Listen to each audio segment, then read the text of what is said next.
Good morning, Chavra. Today is the 25th of Shevat.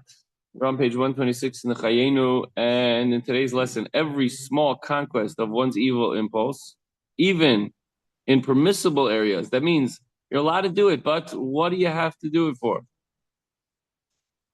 Is significant. For example, and he's going to bring examples that, you ate already. You could say, well, the food's kosher. Yeah, but you're full. Why are you indulging? Why are you stuffing yourself? No good. With each triumph, one generates tremendous holiness.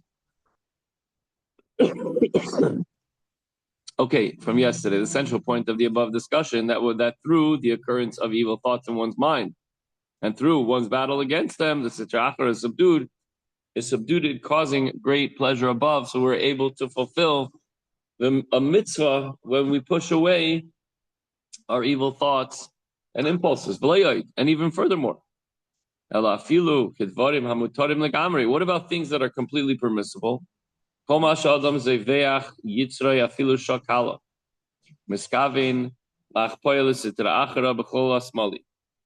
Every act of sacrificing one's impulse, even for a short while, if it delays in partaking even of permissible things, with the intention of subduing the Sitra Achra and left part of his heart, achieves this end. For example, when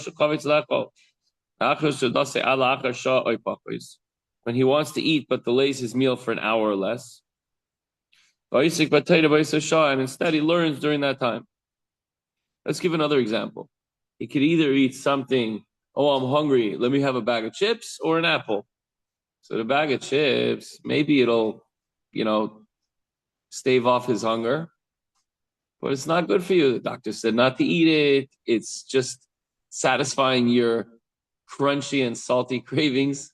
Whereas the apple might be a little more healthy. Maybe it's not as good, or maybe it's not as something that you want, or even a celery stick, let's say, much healthier.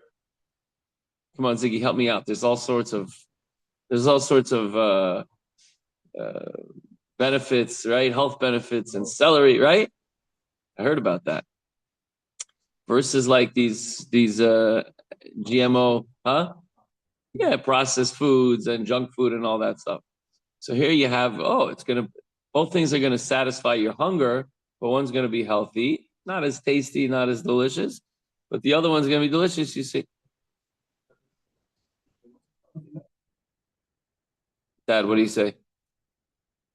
No, he's getting good. Okay. They didn't drown it in salt. Right. I have to, Lay's is doing a big push now that it's real potatoes. Like Pringles is all like fake stuff, right? Gemara says that the fourth hour of the day is when everyone eats, but the sixth hour is mealtime for scholars, meaning they wait an extra hour and they sit and learn. They would go hungry for 2 hours with this intention. Even though after the meal they would study all day long. So why postpone it? Just eat, and then you're going to learn all day long. You're not taking away time from learning because you're still learning all day. But still, they restrain the im boilim piv milidaber dvarim sheliboy.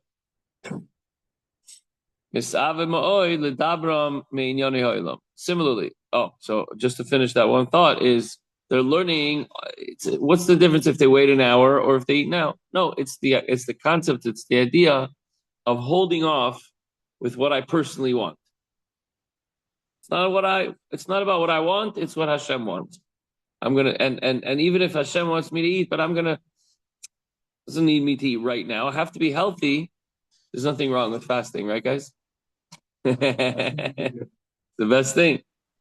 And we for sure know because we have many fasts throughout the year. So if we hold off 1 hour, we're not even talking about fasting. We're just saying, so you're hungry a little bit longer. I'm not talking about starving where a person mamish can't concentrate and he has a headache. Hungry, okay, we'll eat soon. So we said before, similarly, if one restrains his mouth from saying things which he clearly desires to say concerning mundane matters, he could say, it's not lashon hara. It's not hurting anybody. Why can't I just say this? You know what? If it's not constructive or helpful in any way, keep your mouth shut. Instead, learn something, do something positive. If he needs to, good morning, hello, how are you? That's a different story, having a conversation at the Shabbos table, as long as it's all kosher content, of course. And so too, and this is probably the hardest thing, entertaining thoughts in your mind. Suppressing the thoughts that are not just irrelevant, that are just taking up space in your brain, where you could be filling it up with holy things instead. I feel of mat miser the iskafia sitra achara lesato. Even by the slightest subjugation of the sitra achara below, stalki kara kuchabrichu kedushasai le'ela harbi. The glory of Hashem and His holiness is greatly elevated on high. Umikdusha zu nimsheches kedusha yoina ala adam lamata esaya isiyua rav otzam avadas yispare. From this holiness, a sublime holiness issues forth upon man below to assist him with great and powerful aid. Imagine, okay, you think you're just doing it for yourself. What are you doing? You're subduing the sitra achara, and then the glory of Hashem is elevated, and then suddenly you're showered with tremendous light. You're like, wow, how come everything is just so elevated today? Everything is light, lichtig, and special. Why? Because you did your part. And then Hashem is returning the favor. Hashem Adam,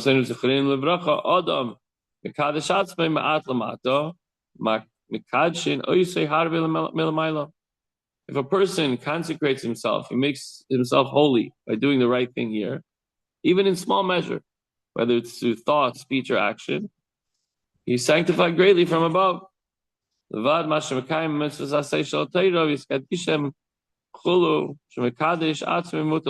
Okay, and even furthermore, that's besides the fact that a person is supposed to keep himself holy, as the Torah says, sanctify yourself and be holy. So that's obviously very important. So what does it mean, we iskadishtem, to sanctify ourselves? Shetasu atzmechem kedoshim. You shall make yourself holy, keleimar. It means to say, afshe be'emes einoi kadosh, umuvdo mesitra achara, he misakfa gvarosai v'seladata b'chol asmali. That's to say that although in truth one is not holy and separated from the sitra achara, unless we're a tzaddik, the sitra achara of his animal soul is still, as it is at birth, at full strength. But what he's able to do is subdue it. He's able to hold it back from pestering him and bothering him. And that way he makes himself holy. You will be holy. The words be holy, which in the simple sense is a command, can also be understood with the following kramas kalemar. Soifa in the end. Right now, maybe we cannot rid ourselves of this. It's very frustrating. Let's take, for example, a diet.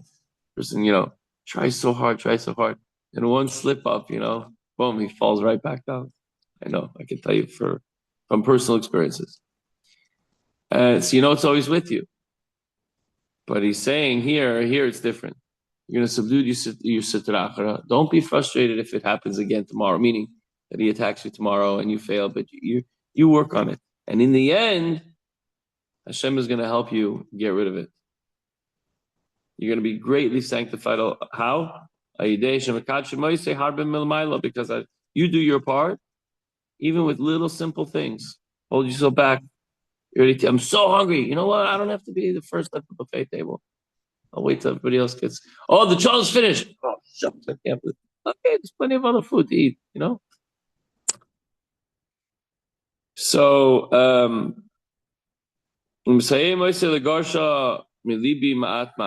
through his being aided from above, he'll be able to push out the sitra achara little by little from his heart. You'll see the struggles fighting against the Yetzer Hara and fighting against the sitra achara is going to get easier and easier as time goes on, because you're going to have that assistance and that blessing from above.